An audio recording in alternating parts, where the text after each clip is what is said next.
And I am so excited. It's just been so much fun diving into this series and revisiting for me what faith felt like and sounded like 20 years ago. And to each week keep asking myself, am I willing to live at the level of intensity that I was challenging other people to live at? But I actually have some interesting breakthrough information today. I know why the government shutdown has happened. And some of you may not know this, but there's this spaceship called 3i Atlas that we've been tracking from another galaxy or another solar system, and some people are saying it's an asteroid or a comet or something like that. But when you look at the Japanese films of this object, it looks so much like a spaceship. And have you heard the rumors that the government shutdown was because they didn't want to keep tracking it to let us know what's going on? It's amazing how things get connected with dots that don't connect. But I did think it was so interesting that there's such a fixation around the possibility that an alien species might be traveling from another solar system or another galaxy and might be invading our space. This narrative has existed since human beings began to tell stories.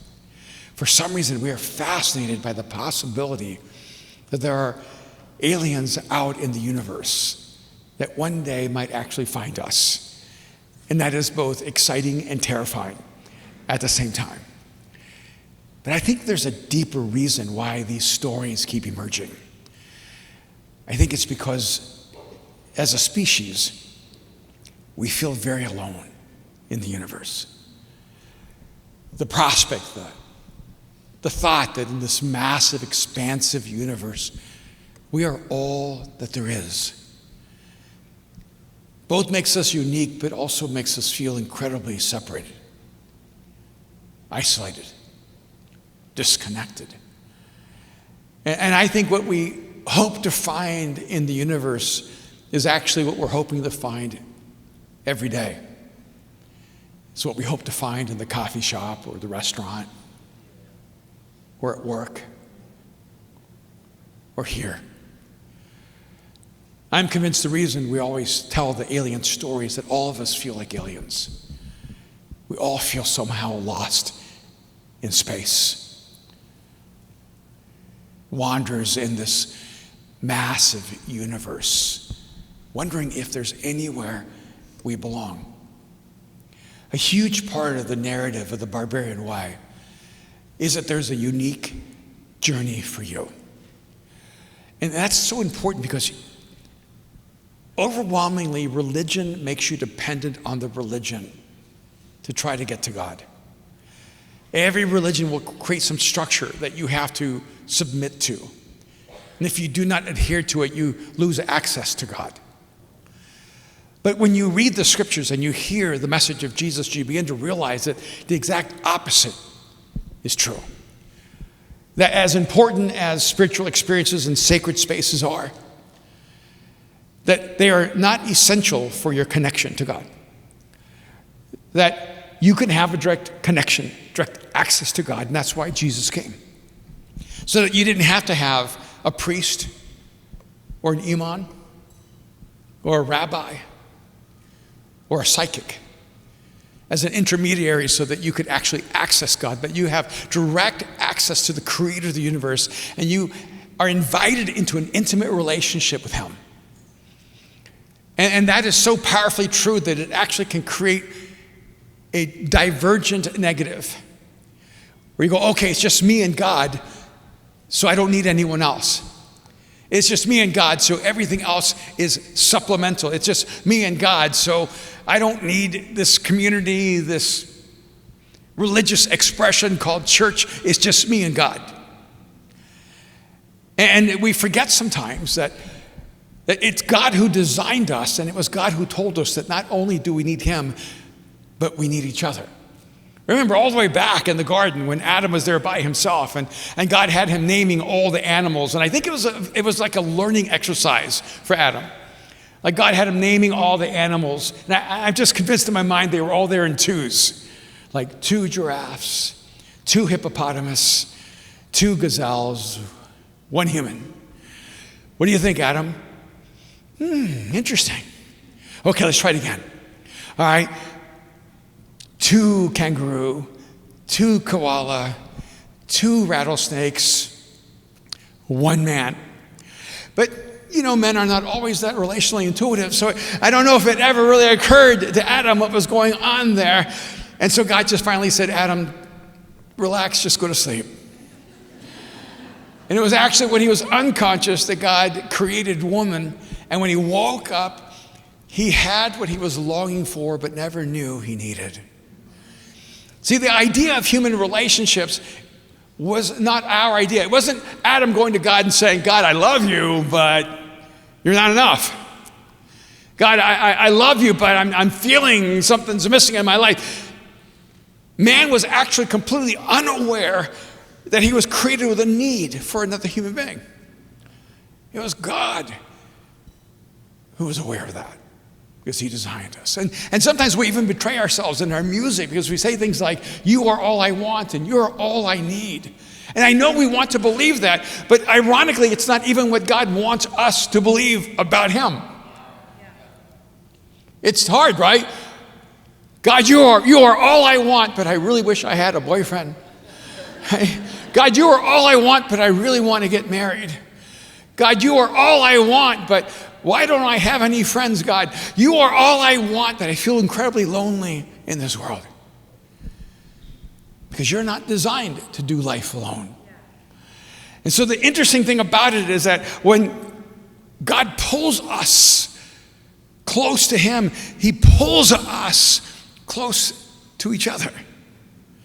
And when you pull yourself away from God, you will actually pull yourself away from people. Have you ever noticed, as brilliant as atheists are, they're really terrible at creating community? God designed us for a relationship. He designed you for a tribe. We're just designed that way. In fact, my wife, who I don't know if I've ever seen her watch baseball, was right there with me. She got up out of bed to watch the Dodgers win the World Series. She's cheering. She's excited. She's a Dodger. And here I am, and I brought my Dodger hat. I was going to wear it, but Kim said I wasn't allowed. I can do what I want, but because we love being identified. We love being a part of something. We love being a part of a tribe. And it's interesting because there's 2 sides to that dynamic. One is the one that, like business sociologists will tell you, that you become the sum total of the 5 people in your life. And so it's very predictive. The 5 closest people in your life will give you the best prediction of who you will become. So if all 5 of your friends are unemployed, you're going to be unemployed. If all your friends are underachievers, you will be an underachiever. If all of your friends have broken relationships, you will have broken relationships. It's a fascinating thing. You will become a reflection of the people who are closest to you in your life. So you have to decide what tribe defines your future. And of course, the reverse is true. If you're around people who are passionate for life, you will become passionate for life. If you are around people who are highly intentional or willing to sacrifice to achieve their highest capacity, you will become that kind of person. If you're around people who have a deep faith and a deep love for God, you will become a person with deep faith and deep love for God. These are so predictive. But there's also another fascinating side to this, is that there is a crowd effect with us humans, that we become an expression of the tribe we're in. And I found this to be true throughout my experience in every extreme setting. When I used to work a lot with people in gangs and drug cartels, whenever I worked with them one-on-one, they all just seemed okay. Like, he's a pretty good guy other than being a killer. I mean, it's like, you can talk, you can do lunch together, you can have conversation, you can kind of do life together, and they seem so normal. And then you meet them in their tribe. You go, whoa, this guy's dangerous. It's a peculiar thing, but someone might misidentify you as an individual, but when you're in your tribe, you're easier to see. It's sort of like men and women too. Whenever you put men and women together in a room, they just seem like humans. But then if you separate all the women, they become like this yaya sisterhood thing. It's like really weird, and us men are like, hey, I'm out. Like, it's like, it's okay, you guys talk way too much for my comfort level, and then if you separate men and put them in a group together, it's like it goes bro. It's like, eat meat. No meaningful, deep conversations, and if there's one woman I just need to find some intellectual stimulation. I just can't do this, and all we're doing is at a bar watching sports with 300 TVs because that's what makes life fulfilling. But when you mix this together, you get really nice restaurants. There's something peculiar about when you're separated into your tribe. You become a more extreme version of yourself. And this is what happens in the scriptures, is when God calls us out, we actually begin to redefine ourselves by the people who are our people, which is then so interesting when you see who God chooses to prepare the way for Jesus. In Matthew 11, beginning of verse 7, speaking of John the Baptist, it says, as John's disciples were leaving, Jesus began to speak to the crowd about John. What did you go out into the wilderness to see? A reed swayed by the wind? If not, what did you go out to see? A man dressed in fine clothes? No. Those who wear fine clothes are in king's palaces. Then what did you go out to see? A prophet? Yes, I tell you. And more than a prophet. This is the one about whom it is written, I will send my messenger ahead of you who will prepare your way before you. Truly, I tell you, among those born of women, there has not risen anyone greater than John the Baptist. Yet, whoever is least in the kingdom of heaven is greater than he. And so here in this brief moment, what he's actually telling us is that John the Baptist is a forerunner of what the tribe of Jesus is going to look like. He says, because there's not risen anyone greater than John the Baptist who's been born of women, and yet he will be the least of everyone in the kingdom of heaven. So what he's actually saying is that this is what the tribe of Jesus is going to look like. This is how you're going to emerge as you get closer and closer to God. But he looks at the multitudes and said, what were you expecting to find? See, I think a lot of people thought, if it's a precursor to the Messiah, he's going to be refined. He's going to be educated. He's going to be diplomatic. He's going to be elegant. He's going to dress in fine clothes. He's going to be a religious leader. He's going to be a theological expert. He's going to be a philosopher, sage. And Jesus saying, you didn't find that, did you?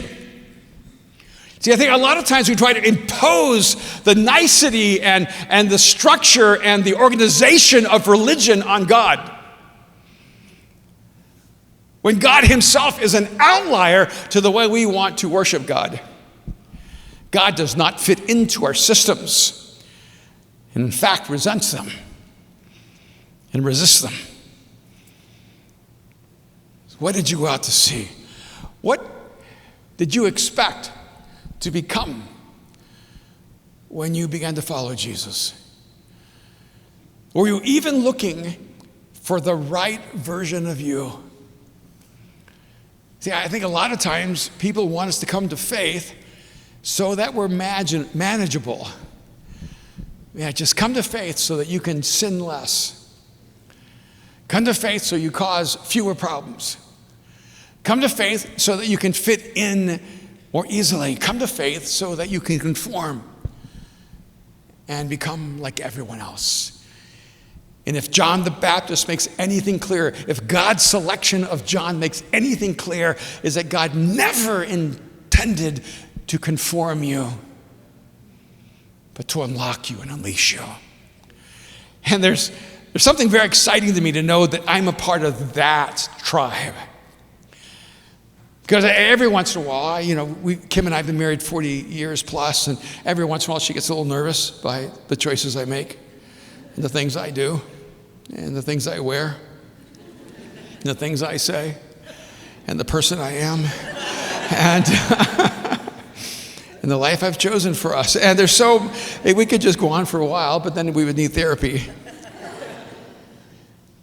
And a huge part of it early on was because she just wanted me so badly to fit in and to be liked. Forget beloved. Most of us spend our lives just trying to be accepted. When we spend our lives trying to be accepted, we become acceptable, but not extraordinary. The person of John the Baptist destroys that. We are the aliens the world is waiting for. In the book, I use a very controversial word, but it really heightens in this chapter of the barbarian tribe. I use the word mystic. I say that I'm a mystic, and by the way, I am. Man, I describe anyone who is a follower of Jesus in this barbarian way as a mystic warrior. I love that phrase. And one of my really wonderful friends, Dave, who's a part of our community, who always had my back, read the manuscript before I went to publication, and he saw me describe myself as a mystic and write about being a mystic, and he said, I don't think you should do that. And I said, what? He goes, I don't think you should use the word mystic. I don't think you should call yourself a mystic. And I said, but I am. And he goes, but I don't think you should use that. And I said, are you saying you don't agree? He goes, no, I'm not saying I don't agree. I'm saying that it's going to the publisher, and they're not going to agree, and all of Christianity isn't going to agree. You're going to be a heretic if you use the word mystic. I said, how can you describe someone who follows Jesus as anything except for a mystic? He goes, it just has a bad connotation. And so on his counsel, I went back and wrote the word all throughout the book.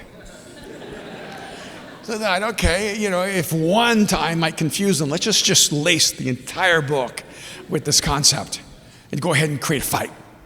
I went to pick a fight.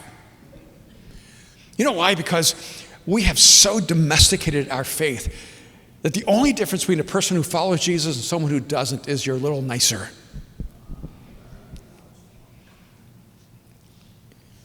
What in your life proves you're connected to a transcendent, eternal creator, God? And then when I read the Bible, and by the way, it's incredibly helpful to read the Bible, because then you'll understand what tribe you're invited to be a part of. See, I consider when Moses was wandering through the desert and he encounters a burning bush and God begins to speak to him through a bush, I consider that mystical. I don't know about you. It qualifies for me. See, I think when Elijah told him to flood the altar with water and then he prays and calls fire down from heaven, I consider that mystical. I consider when you're sitting at the mouth of a cave and God begins to speak to you, not in an earthquake, but in a still small voice, to be pretty mystical. See, I consider when you're thrown into a lion's den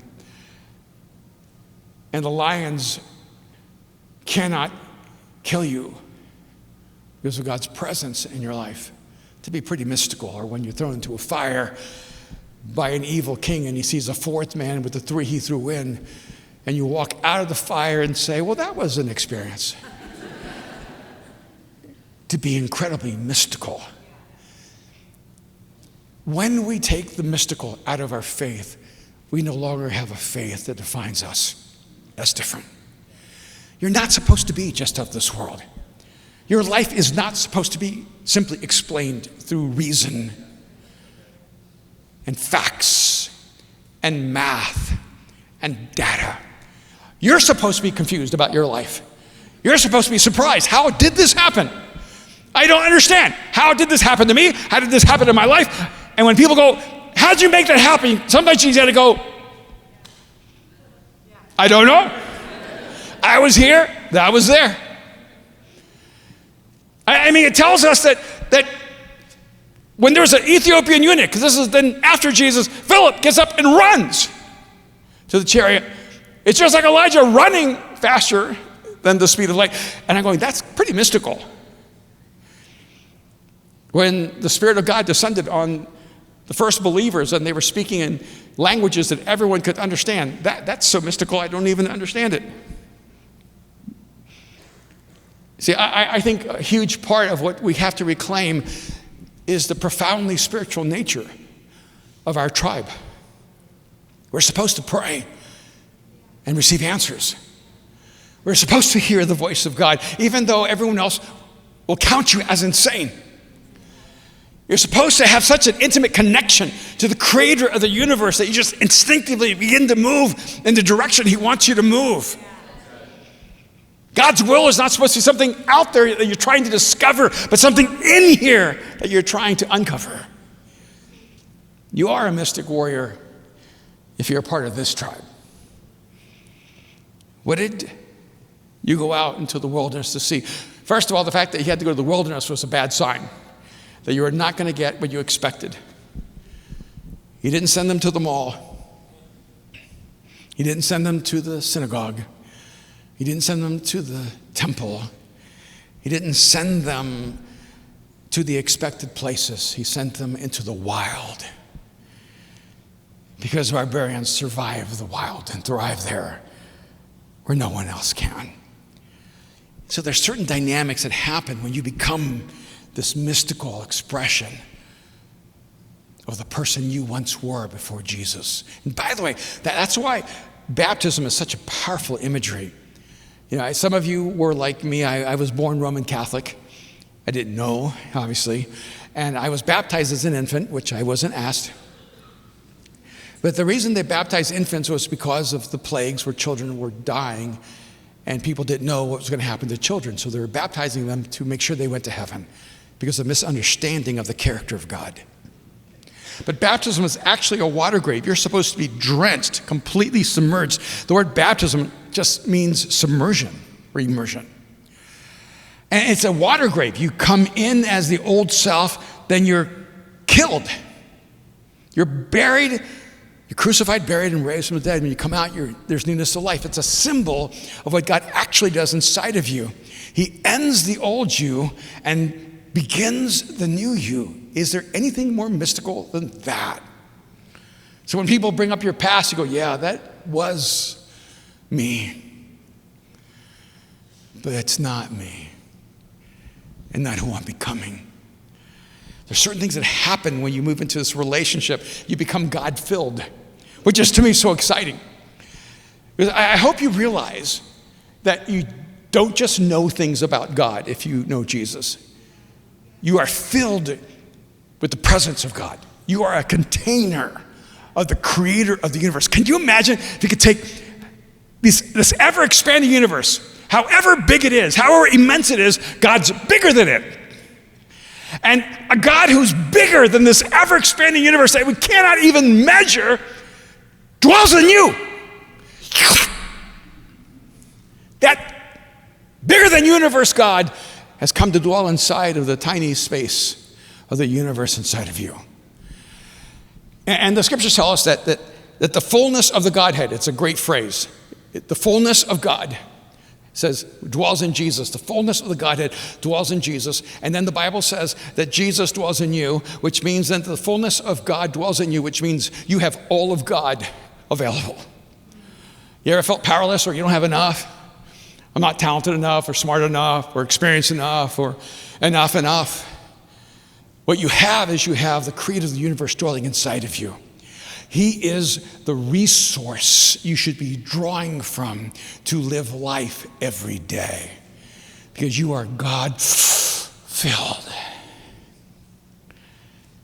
And what happens when God breathes into your life, it's so interesting that the word in both the Hebrew and the Greek for breath is the same word for wind, which is the same word for spirit.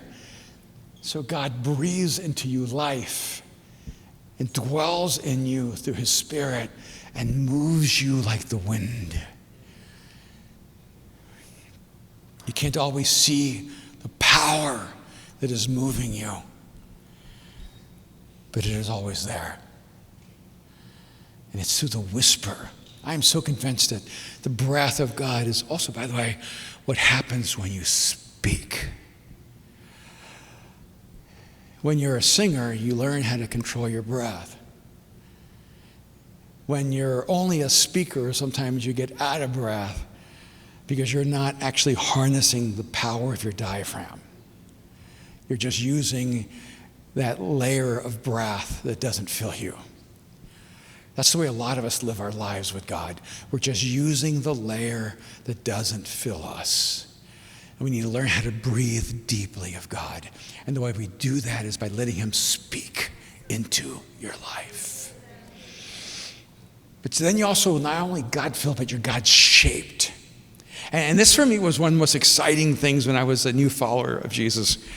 What actually shocked me and was, to me, the greatest proof that God was real was that when no one was watching me, I still wanted to be a good human being.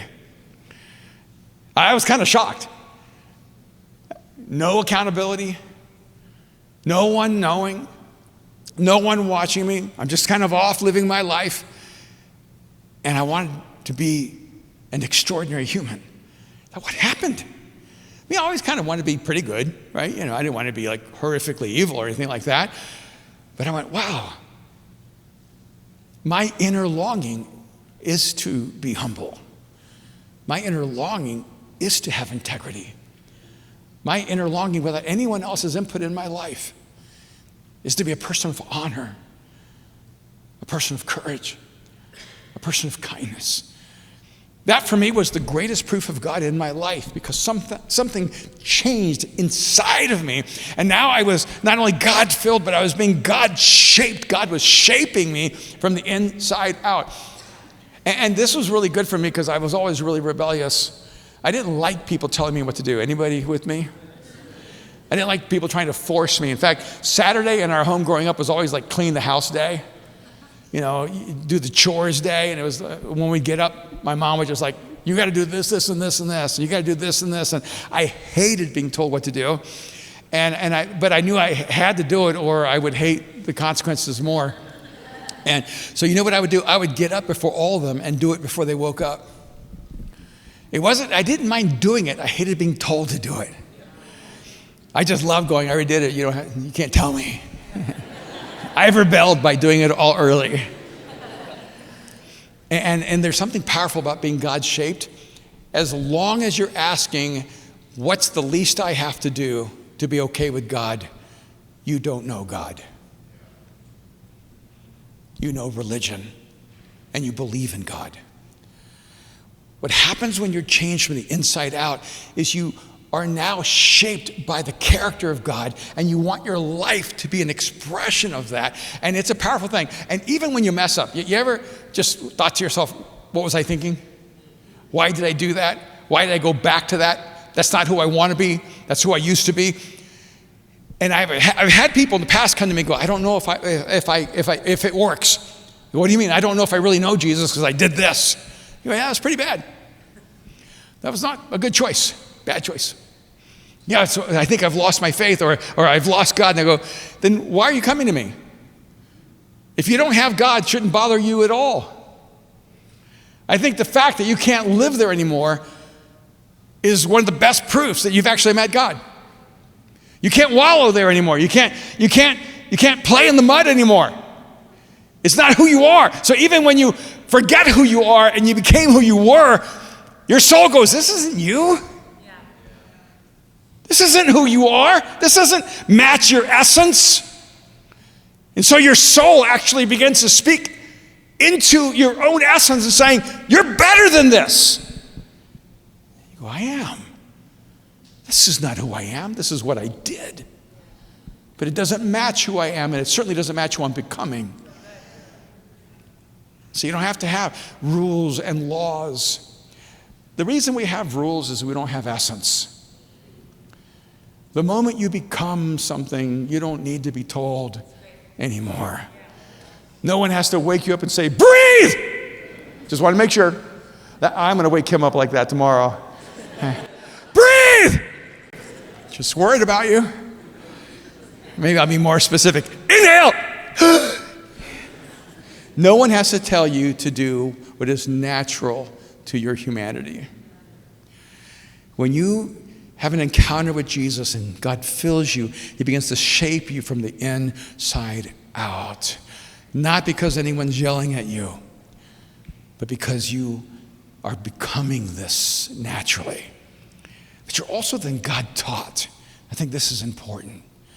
A part of the way you can know that you're living in this barbarian tribe, that you are walking in this new, fresh life, is that God speaks to you. And I know that's a dangerous thing to say, but I'm going to say it. One of the things that distinguishes you from other people in religions is it's not just you talking to God, it's God talking to you. Yeah. And you can always tell when you're doing counseling who's not listening. You can. It's someone will come and they'll grab Pastor Carlos or Pastor David and go, yeah, I got a situation. I just need your advice. I respect you. I need your counsel. So they give you the time and they listen. And maybe you go to them separately and they both give you the exact same advice. You go, they must have been talking to each other. And the reason they gave you the same advice is they opened the same Bible and they pulled out the same truth and it was so clear. But you know what you do? You go,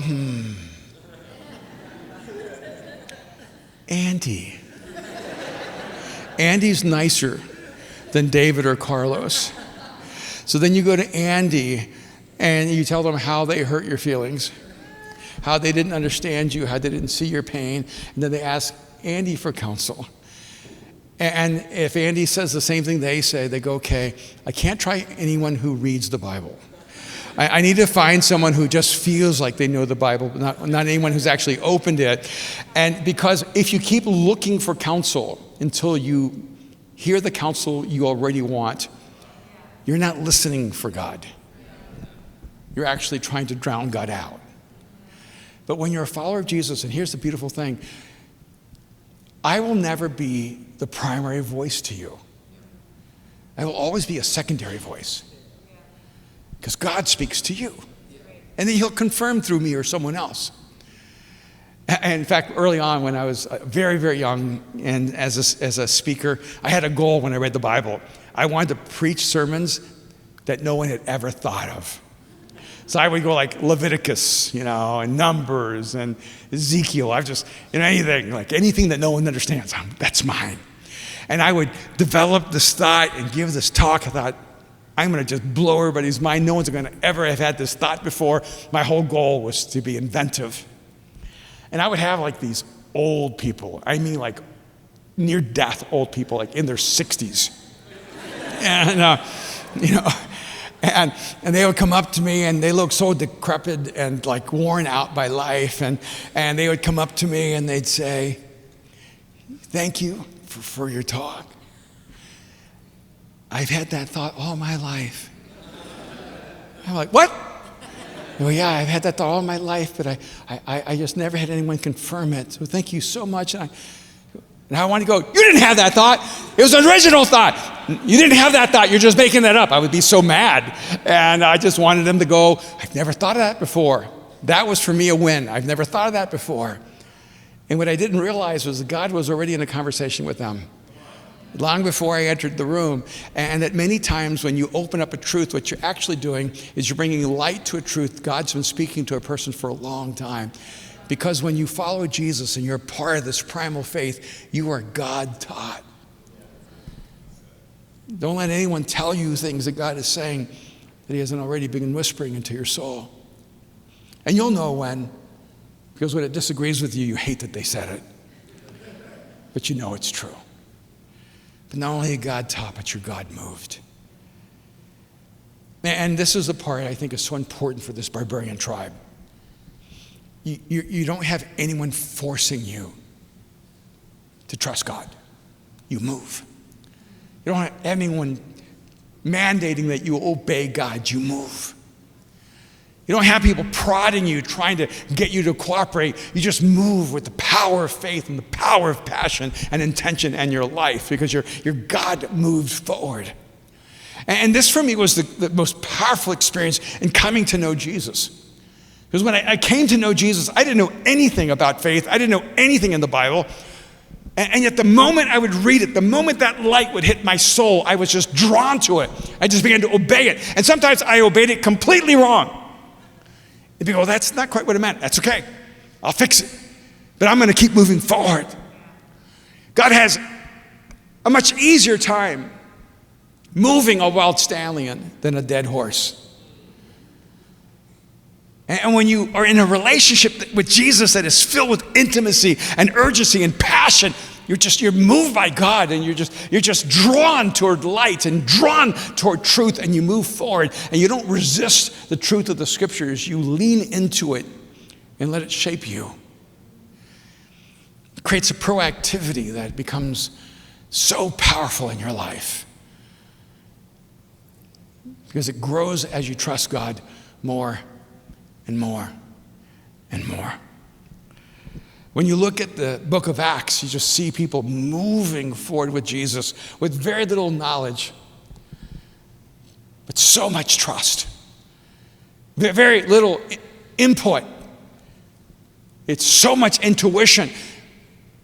You move forward because God is working in you. And here's the most powerful way of knowing whether you're in God's will. See, a lot of us want God's will to be a plan out here, but it's not. It's an intention in here. But what is God's will for my life? God's will for your life is for you to love him and love people.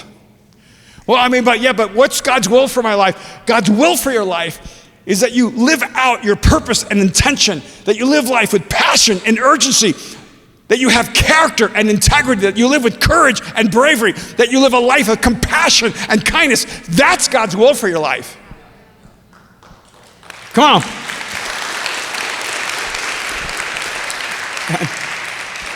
When we moved to LA, we had a vision, I guess. Because one of the things that I always felt was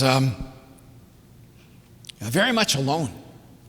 Because the moment you start pioneering, the moment you start being an outlier, the moment you start choosing to follow a path that has not been walked by others, you're alone.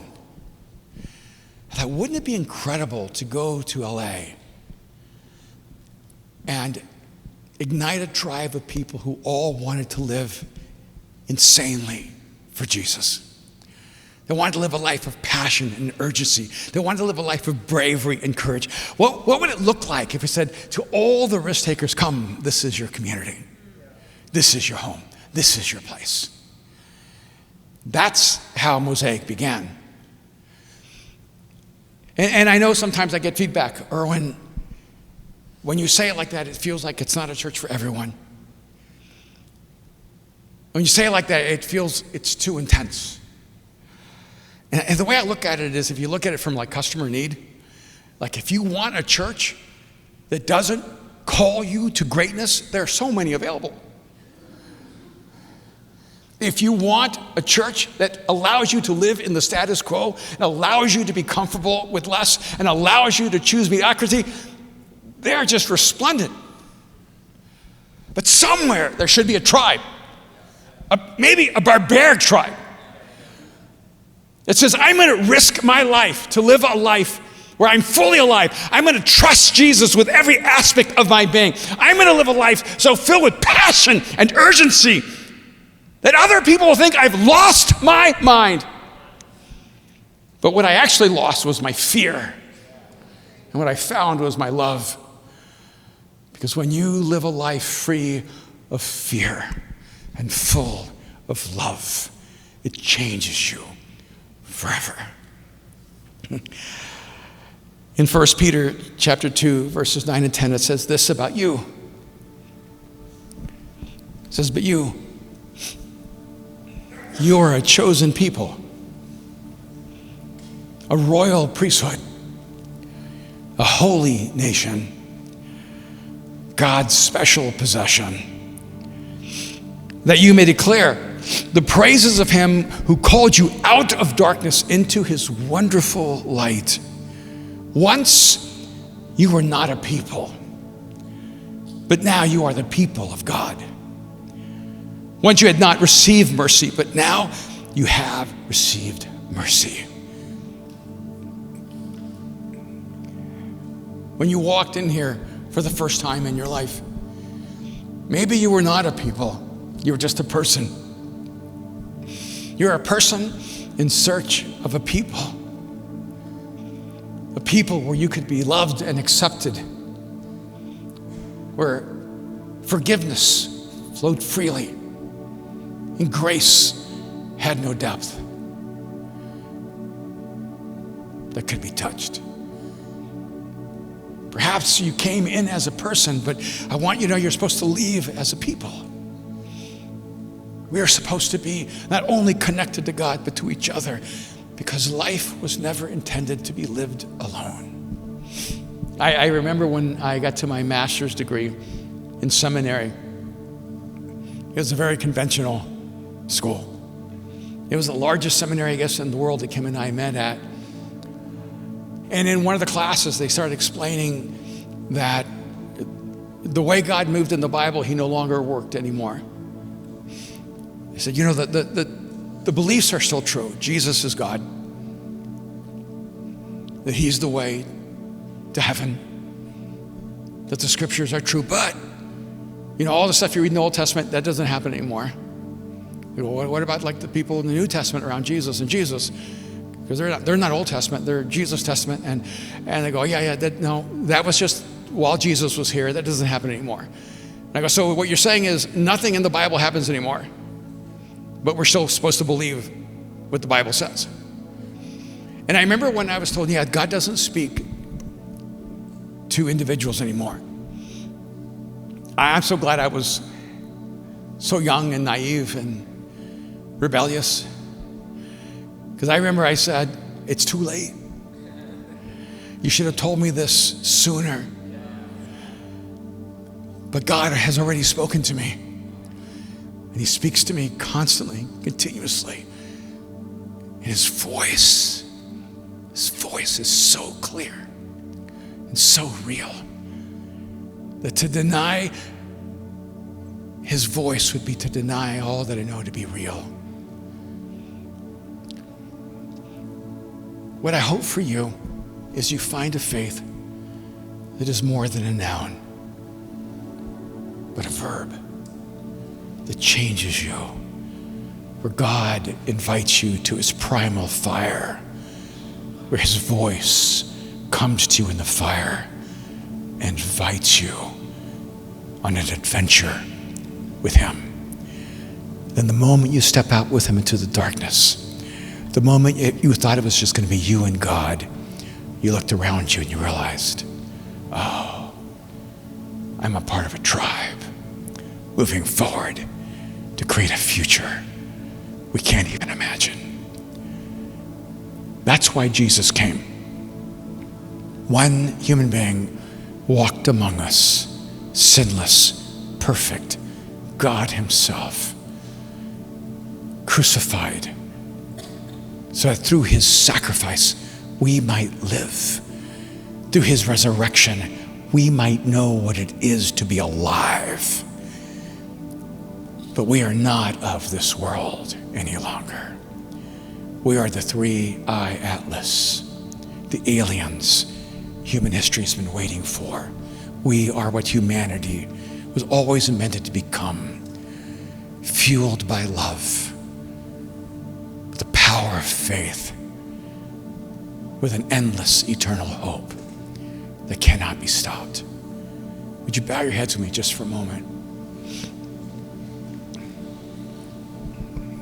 We are at the brink of the greatest moment in Mosaic's history. We are in a moment in history where we can write a story that will be read for 1,000 years. We can be that tribe that changes the course of humanity's future. What we cannot do alone, we can do together. But it begins with each person, one at a time, surrendering their heart to Jesus, choosing to follow him completely.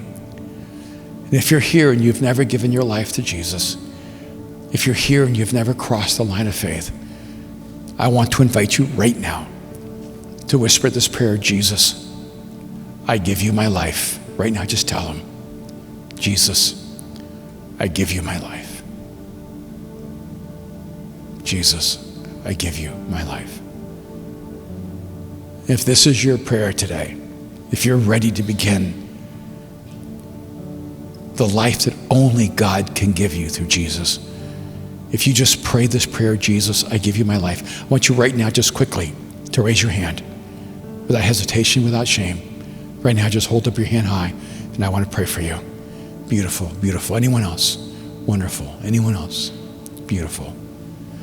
Father, I thank you for each person who in this moment has given their life to you. I pray, God, that you'd fill them with your love and your presence. I pray, God, that they would know that you will never leave them or abandon them, that today is the beginning of new things. We thank you so much. We pray in Jesus' name. Amen. Come on, let's just thank God for everyone who responded to him. Pastor Carlos should come. Thank you so Mosaic. much. You've got it from here. If you can stay with me for a moment, because this is a really special moment where, like Pastor Erwin was saying, God's speaking to you. He's speaking to a lot of us in this room, and I just want to make sure that those of you who made a decision to follow Jesus, when you go out through the back, Pastor David is in the back waiting for you. We would love to give you a Bible. We would love to give you a gift, and we want to walk with you. He's talking about the importance of a tribe, and this is what we do here as Mosaic, as a community. We're a tribe. We want to do this together. So just want to invite you guys. Number one, keep coming back. Make sure that you're connected to the things that are happening in our community. There's a QR code in front of you. Take a photo of that. There's a lot of things happening. We have leadership events coming up. We have book clubs happening. This Saturday, we have an event happening for women. If you want to know more information about it, take a photo of that QR code or go to mosaic.org/LA for more information. Hasn't today been a beautiful day? Beautiful Sunday? If you forget everything that we're saying today and you're like, I think I'm lost, just keep coming back. You're in the right place. We cannot wait to see you next week right here. We're gonna exit this doors, Oxley, go outside. We have a next step experience for you. We have coffee, snacks, and we want you to meet someone. We love you guys. Have a phenomenal week this week. Bye-bye.